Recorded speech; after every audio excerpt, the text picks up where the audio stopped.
Kumquats.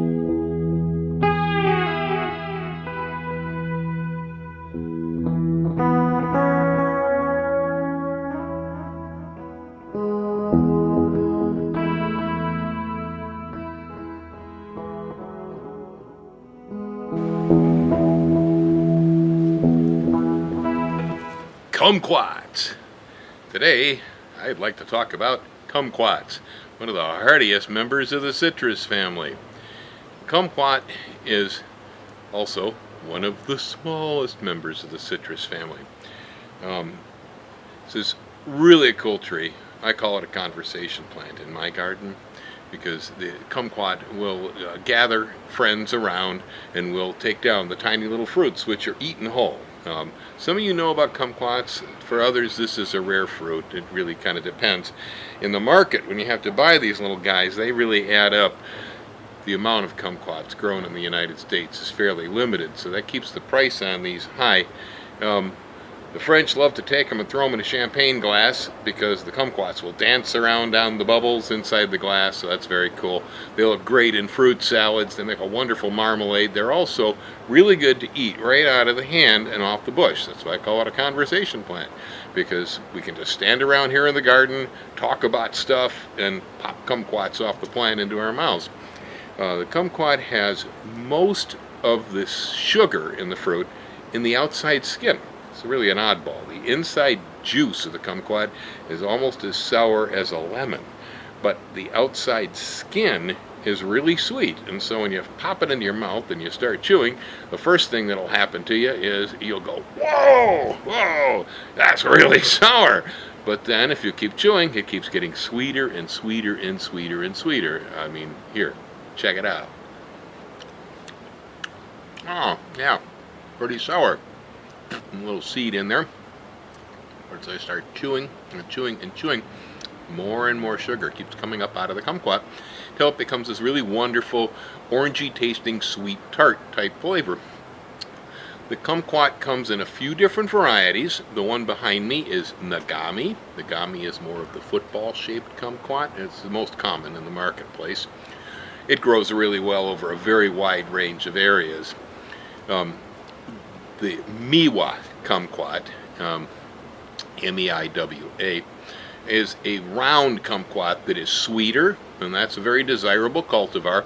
It doesn't necessarily ripen as well in the cool coastal areas, but it's a really, really good kumquat. I think it's probably one of the best. There's also Fukushu. Now, I didn't swear. Okay, it's Fukushu. It's a really large kumquat with a fairly thick skin that's very sweet. I don't like it as much because I like the thinner skin, but that is a really sweet kumquat, the Fukushu. There's also many, many, many hybrids of kumquats. The kumquat will cross back to other members of the citrus family. It's distinct in that it is Fortunella, and most citrus is citrus. But Fortunella is interfertile with many different citrus varieties, so you'll find hybrids like orange quats. You'll find hybrids like the Indio Mandarin quat. Oh, the Indio Mandarin quat is fabulous. That's where they've crossed a tangerine and a kumquat together. I really like that one. There's also a few hybrids with lime trees, and so you get Eustace limequats. There's also Tavares limequats. Eustace is smaller and round. Tavares is a long spindle-shaped fruit. Tavares is probably the best of the two from my point of view because it's the largest and it's more useful as a lime. It tastes just like limes. It's a hybrid with key or Mexican lime. Has an excellent lime flavor. Limes can only be grown in very small localities in the United States because the lime is fairly tender, but the Eustace or the Tavares limequat can expand the range into anywhere sweet oranges or mandarins can be grown. You can also grow the Tavares limequat. The kumquat itself will grow into regions that are significantly colder than most citrus will tolerate. So maybe, say, 100 miles or 200 miles north of where you might grow a sweet orange, you can still raise kumquats.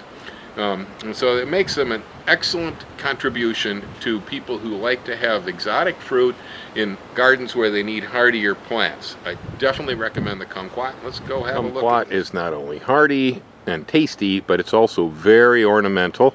Right here we're getting some flowers coming in on my plant, so right in the bloom.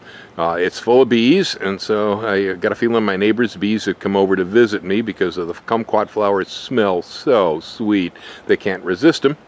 Getting good pollination up there, so it looks like we'll be getting an excellent crop of kumquats next year too. The kumquat is abundant. These will hang in the plant, sometimes looking like grapes, and so there's a massive harvest. Here, how many flowers are on these branches. The sad thing about video cameras is I can't let you smell them, but they are really delicious in the fragrance. You can see right there, there's bees flying around in the camera lens here that are checking out these flowers. They know what's good. In fact, the whole plant is roaring slightly from the sound of the bees.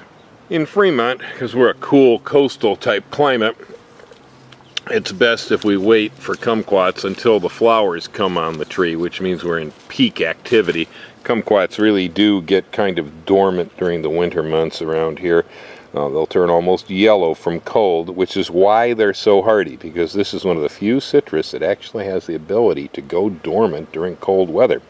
So all you guys in the frosty areas, you really might want to look at this plant. But if we wait until the bloom comes, it means that everything is very active, and that means my kumquats are right now about as ripe as they get. They're just a little bit soft to the squeeze in the finger here. Here you can see the inside of the fruit. It looks like an orange, a little orange in there. It's got a thin little skin on it and lots of juice. You can see it kind of puddling up in there in spots. It's very, very juicy. And it's really good to eat.